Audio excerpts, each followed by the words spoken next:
আজকে তোমাদের কোনো সমস্যা হয়নি তো? আরও দাওয়াতে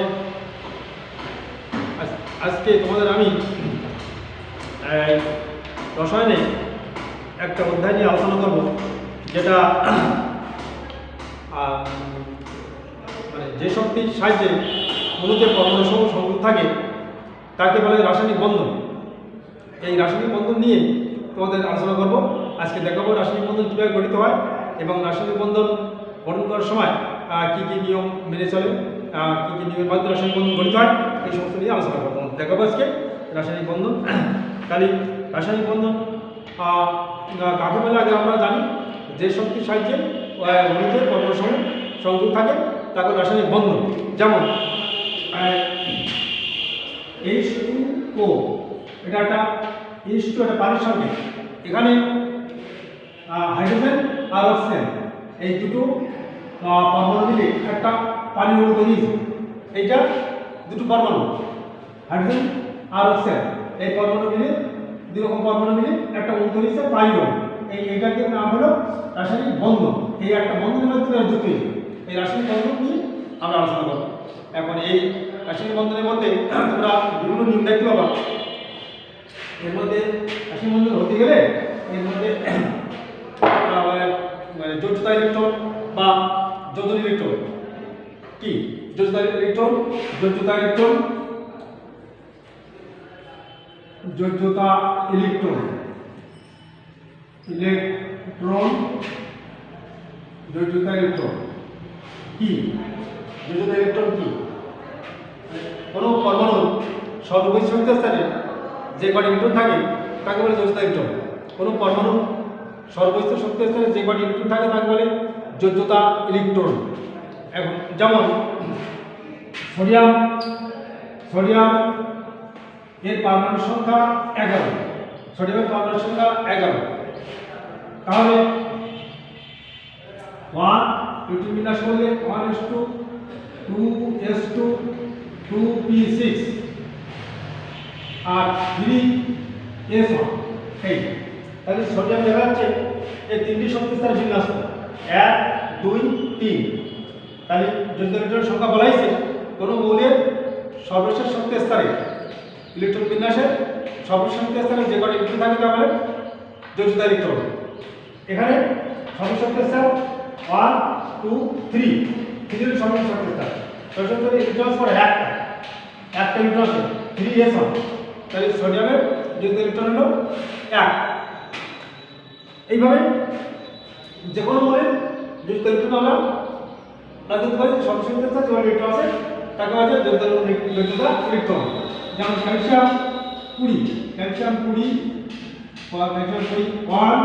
1s2 2s2 2p6, তারপরে 3s2 আর 3p6। তাহলে 6 আর 10 আর 12 আর 6 18 আর 3s2 3p6 আর 4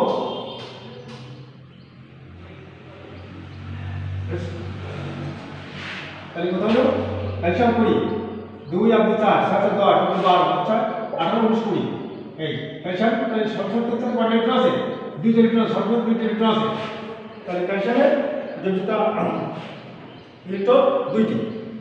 এইভাবে আমরা সংজ্ঞায় বলেছি যে সর্বশেষ স্তরে যে কয়টি ইলেকট্রন থাকে তাকে বলে যোজ্যতা ইলেকট্রন। ক্যালসিয়াম যোজ্যতা ইলেকট্রন হলো 2টি। এই রাসায়নিক বন্ধন সম্বন্ধে দেখতে গেলে আমাদের এই বিভিন্ন নিয়ম আছে। যোজ্যতা ইলেকট্রন দেখলাম, তারপরে যোজনী।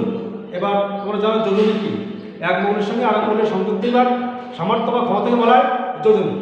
এক মৌলের সঙ্গে আরেক মৌলের সংযুক্ত দেওয়ার সামর্থ্য বা ক্ষমতাকে বলা হয় যোজনী। যেমন এক মৌলের সঙ্গে সোডিয়াম ক্লোরাইড NaCl এক মৌল, সোডিয়াম একটা মৌল আর ক্লোরিন একটা মৌল। এই একটার সঙ্গে একটা সংযুক্ত সামর্থ্য ক্ষমতা বলা হয় যোজনী। যোজনীর সঙ্গে বিভিন্ন আছে। এই সোডিয়াম এই যোজনী 1 আর ক্লোরিন 1। সোডিয়াম যখন দুটো পরমাণু মিলে অনুগঠিত হয় তখন যোজনী শেয়ার হয়, যোজনী ভাগাভাগি করে নেয়। সোডিয়াম একটা 15 হয় আর 15 যদি হয় সোডিয়াম আর 15 এক কি 0 1 0 1 এই একা করে যায় এই সোডিয়াম বলে সংযুক্ত হয় NaCl তাহলে এক মৌলের সঙ্গে আরেক মৌলের সংযুক্ত হওয়ার তো সমার্থক ক্ষমতা এক মৌলের সঙ্গে আরেক মৌলের সংযুক্ত হওয়ার সমার্থক ক্ষমতা বলা হয় যোজনী। আবার কোনো মৌলের সর্বশক্তি স্তরে বেজোলিটের সংখ্যাকে তার যোজনী বলা হয়। সর্বশক্তি স্তরে বেজোলিটের সংখ্যাকে তার যোজনী বলা হয়। সর্বশক্তি স্তরে যেমন তোমরা জানো অক্সিজেন যে কোনো একটা মৌল অক্সিজেন হলো পারমাণবিক সংখ্যা 8 পারমাণবিক সংখ্যা 8 তাই 1s2 2s2 2 p অক্সিজেন পারমাণবিক সংখ্যা 8 2p4 2px 2 তারপরে 2py1 আর 2pz1 তাহলে কটা হলো 2 আর 2 আর 6 আর 8 তাহলে অক্সিজেন বেজোলিক সংখ্যা অক্সিজেন যোজনী 2 কি হলো এখানে আমরা জানি যে p শক্তি আছে উৎসটা তিনটি px py pz তাহলে তোমরা এখন দেখতে পাচ্ছ যে অক্সিজেন যোজনী 2 কি করে হলো সব শক্তির সাথে দুটি বেজোলিক আছে বেজোলিক 1 আছে দুটি আর আরেক 2 তাহলে দুটি আছে বেজোলিক সেই জন্য এইভাবে সংখ্যা দেওয়া যায় কোনো মৌলের সর্বশক্তি স্তরে বেজোলিটের সংখ্যাকে তার যোজনী বলা হয়। যেমনটা আমরা দেখতে পাচ্ছি অক্সিজেন এই 1 বেজোল তাহলে 1 আর 2 এটাও যোজনীর সংখ্যা এইভাবে আমরা দেখতে পেলাম। এরপরে যোজনী আর এবার এর মধ্যে আসে আবার এই পরিবর্তনশীল যোজনী। যে সমস্ত মৌলের একাধিক যোজনী আছে তাদের বলা হয় পরিবর্তনশীল যোজনী। যেমন যে সমস্ত মৌলের একাধিক যোজনী আছে যেমন আয়রন A2 এর যোজনী আছে এই যোজনী হল যোজনী 2 ও 3 আয়রন যোজনী 2 আর 3 তাহলে এদের বলে পরিবর্তনশীল যোজনী। যাদের একাধিক যোজনী আছে তাদের বলে পরিবর্তনশীল যোজনী। যেমন কার্বন C এর যোজনী 2 4 তাহলে কার্বনটা পরিবর্তনশীল যোজনী বিশিষ্ট মৌল কার্বন। এই যাদের একাধিক যোজনী আছে তাদের বলে একের অধিক তাদের বলে পরিবর্তনশীল যোজনী।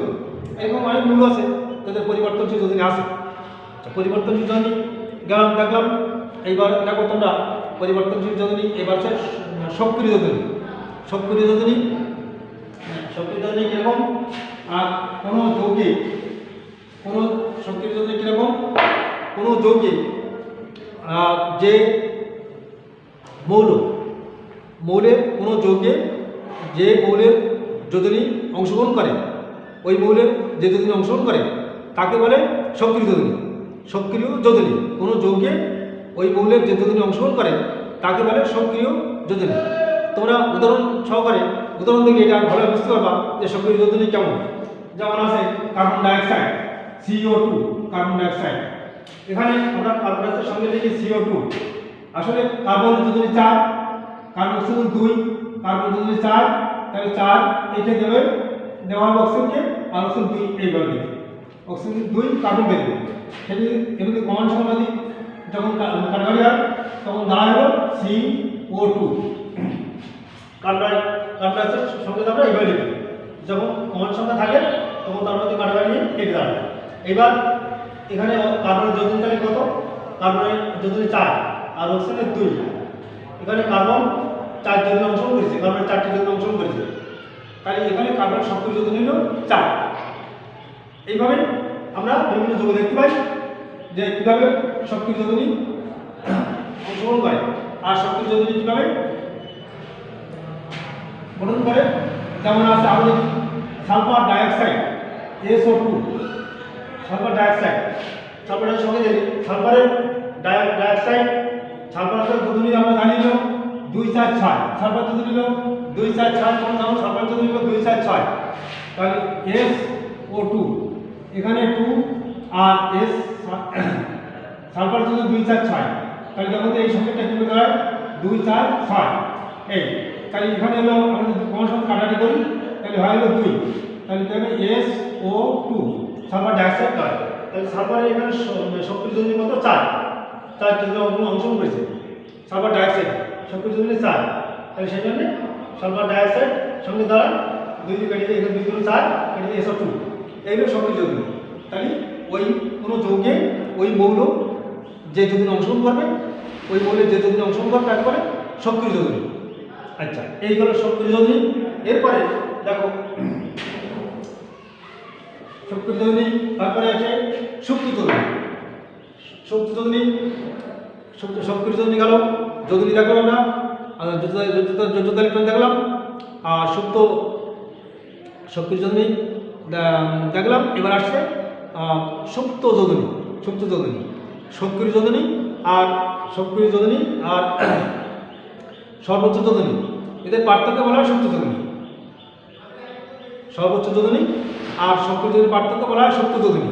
যেমন কিরকম পার্থক্য সুপ্ত যোজনী বলা হয়, তাহলে আমরা একটা সংখ্যা যদি লিখি, যেমন আগে লিখলাম যে carbon dioxide CO2 carbon dioxide.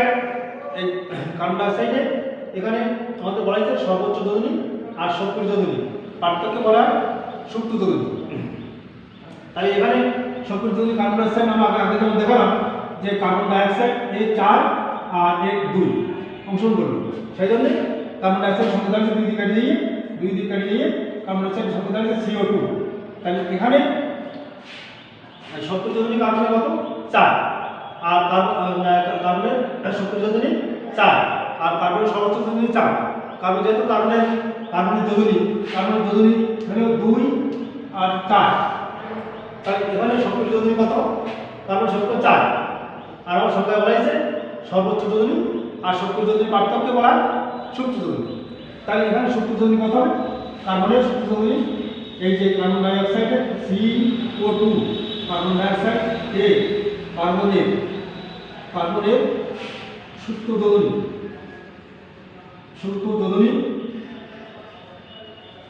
যোজনী তাহলে সর্বোচ্চ হলো 4 আবার অংশগ্রহণ করেছে 4 সক্রিয় 4, এই পার্থক্য সমান পার্থক্য সুপ্ত যোজনী বলা হয়। তাহলে সুপ্ত যোজনী হবে 0। আবার কার্বন যে আপনার সঙ্গে লিখি carbon monoxide CO carbon monoxide, এখানে কার্বন মনোক্সাইডে কার্বনের সুপ্ত যোজনী কত যদি বলা হয় সুপ্ত যোজনী কত, তাহলে কার্বনের এখানে অংশগ্রহণ করছে 2 আর কার্বন যোজনীর 2 দিয়ে কেটে গেল, 2 দিয়ে কেটে দিয়ে কার্বন বস্তুর সঙ্গে দাঁড়ায় CO।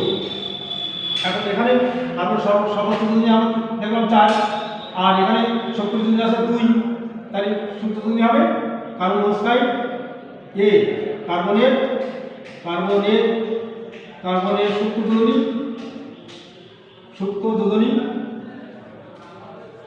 যোজনী সমান 4 বিয়োগ 2 সমান 2। এইভাবে আমরা বিভিন্ন মৌলের সুপ্ত যোজনী আমরা নির্ণয় করতে পারি। তাহলে আমরা আজকে এই রাসায়নিক বন্ধনে তোমাদের এই যোজনী, সর্বোচ্চ যোজনী, সক্রিয় যোজনী, পরিবর্তনশীল যোজনী, যোজ্যতা ইলেকট্রন, রাসায়নিক বন্ধন কারে বলে, এই বিভিন্ন বিষয় নিয়ে আলোচনা করলাম। তোমরা এবার দিনকে এইগুলো বাড়ির কাজ থাকবে, এইগুলো দেখে আসবা, করে আসবা বাড়িতে, তোমরা এগুলো করে আসবা। আর সেই সঙ্গে আমি কিছু বাড়ির কাজ দিচ্ছি তোমাদের, যে কাজগুলো তোমরা আসবা।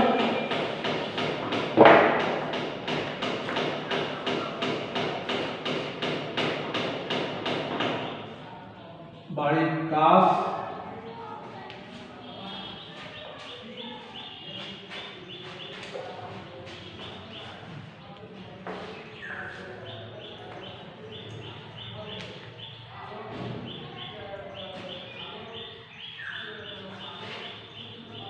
KTCl3 আয়রন ট্রাইক্লোরাইড আয়রন সুপ্ত যোজনী সূত্র যোজনী নির্ণয় করো।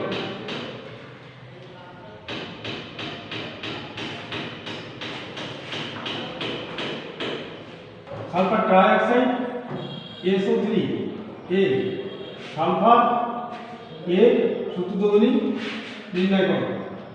এইগুলো তোমরা বাড়িতে করে রাখো, বাড়ির কাজ এগুলো খাতায় লিখে নিয়ে আমাকে দেখাবো। আয়রন ট্রাইক্লোরাইড এই আয়রন সূত্র যোজনী নির্ণয় করো, আর সালফার ট্রাইঅক্সাইড এই সালফারের সূত্র যোজনী নির্ণয় করো। এগুলো খাতায় করে আমাকে দেখাবো। তাহলে তোমরা ভালো থাকো।